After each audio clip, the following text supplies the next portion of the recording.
Watch Molly Martinez weeknights at 9 on West Dakota Fox News at 9. Coming up on West Dakota Fox News at 9, a parade for a pioneer in emergency services. Plus, a bomb cyclone churns up north, leaving a trail of ice and destruction in its wake.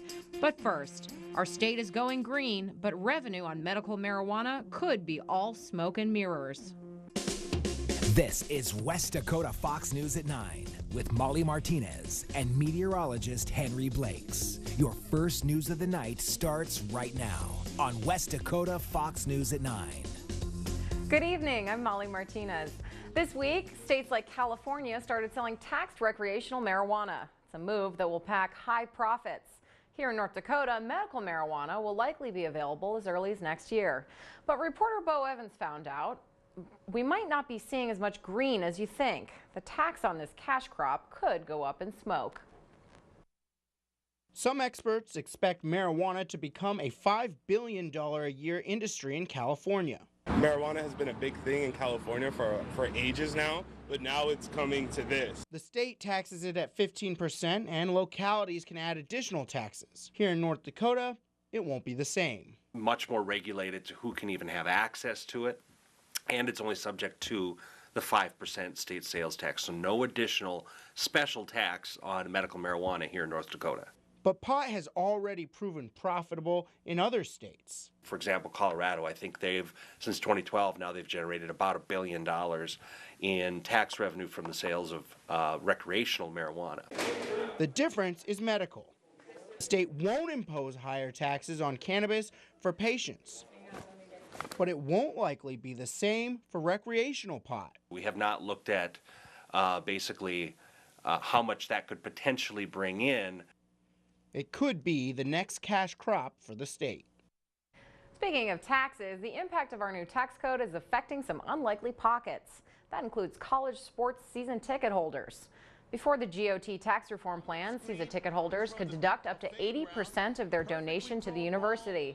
Now they get no refund for any of the purchase or donation. We had a lot of people prepay their 18s to get under the wire there for their 18 dues, so they'll be able to deduct those in 17. University officials say they aren't too concerned that ticket sales will decline. Well, we're just a couple days into the new year, and the economic forecast for North Dakota looks promising. Reporter Megan Hoffman shows us the harbingers of a good year. It may have been a tough year in 2017, but already this year is looking up. If you live in the commodity world, which is North Dakota, 2018 is going to be a much better year than 2017. Financial analyst Eugene Grainer says in 2017 there wasn't much of a range for prices for commodities like corn, meaning there wasn't much profit to be taken. But he says the deck is stacked in favor of higher prices for the new year. 2018 has an advantage coming. We've already priced in big crops, but we have a weakening U.S. dollar, and that weakening U.S. dollar is going to make our commodities more competitive to sell, and that will lift the prices for grains in 2018. And for other products like oil, expect to continue seeing increases in prices. Grainer says he expects to see oil around $60 to $65 a barrel, then reach the $70 mark later in the year. And that means changes at the pump, too. I would not be surprised we're going to see gasoline in the $2.90, $3.20 range as we get to summer. For West Dakota Fox News at 9, I'm Megan Hoffman. Well, we just got our economic forecast. Time for a different forecast with meteorologist Henry Blakes. Yeah, it was a bit frigid across the eastern and central region today. Forecast coming up later on, Molly. Thank you, Henry. We're learning of a fatal crash that happened just before noon today. It happened on US 2 at the western edge of a town called Stanley. According to the Highway Patrol, the driver of a Ford lost control of his car and began fishtailing.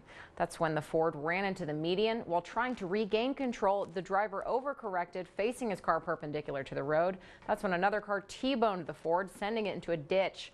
The driver of the Ford died on scene. Well, earlier today, 12 ambulances from across North Dakota joined a funeral procession for Tom Neering. Neering was the first president of the North Dakota Medical Emergency Services Association. The caravan included ambulances from Billings, Medora, Beach, and Hettinger. Emergency responders made sure to come pay their respects and honor the good Neering did for our state. We wanted to come out and show his family and everybody that he was respected and loved, and he's going to be missed in the EMS community. Nearing passed away over the weekend. He was 70 years old. In Dunn County, Sheriff Clay Cocker announcing he will not seek re-election. He says he plans on retiring. In an email to his staff, Sheriff Crocker said, "It has been a great honor and privilege to lead such a fine group of men and women in the most difficult and dangerous profession."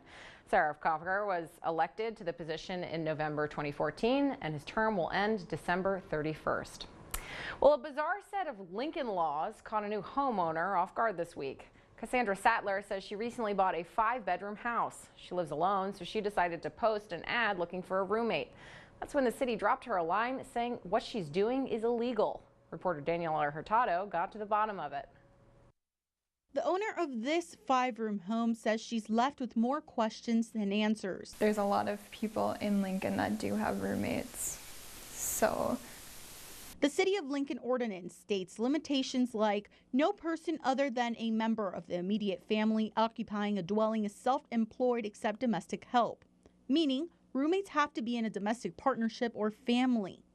The Lincoln Mayor Gerald Wise denied to interview, but says the ordinance is to eliminate commercial use of homes. I can see like the word rent versus roommate.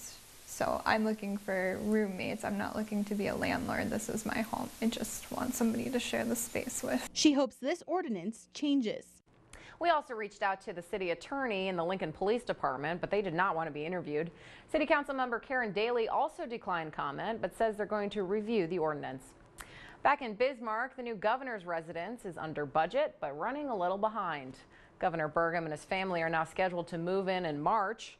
Contractors say they are waiting on materials and won't finish until the end of February. As for the old residence, it will be demolished in April or May, followed by landscaping. A new program in North Dakota is trying to change how the state treats behavioral health issues.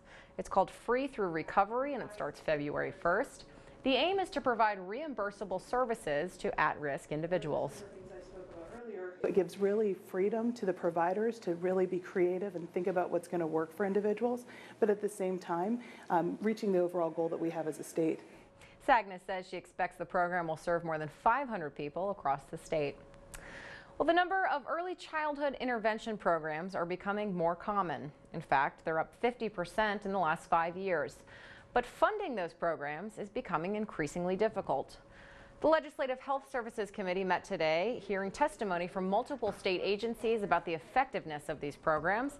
According to the Department of Instruction, providing kids with developmental and educational assistance early on decreases the amount of special education they need later. As a mother of a child with special needs myself, I know how important early intervention was to forever changing the course of his life. And so this program is essential. Since it is essential, we need to figure out a way to help pay for it. Final recommendations are expected in April. Well, a Powerball player from Minot is $100,000 richer today. According to lottery officials, the winner, who chose to remain anonymous and smartly, claimed the prize this morning. They say they were filling up their tank at the 20 below weather and decided to buy a ticket. The winner plans on using some of those winnings to vacation somewhere warmer. Wise. Also, no one matched all 6 numbers in last night's Mega Millions drawing. That means the jackpot has gone up from $361 million to an estimated $418 million. Good luck. Welcome back. Well, much of the eastern half of the country is being blasted by Arctic air, and the south is no exception. The winter storm being called a bomb cyclone, bringing frigid wind, freezing rain, and snow to unlikely places. That includes parts of northern Florida and southern Georgia, stretching all the way up to North Carolina. What you're looking at is Hanahan, South Carolina.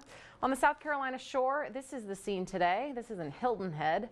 Snow-covered sands and snow-capped waves. The beach town is bundled up, bracing for another walloping of winter weather.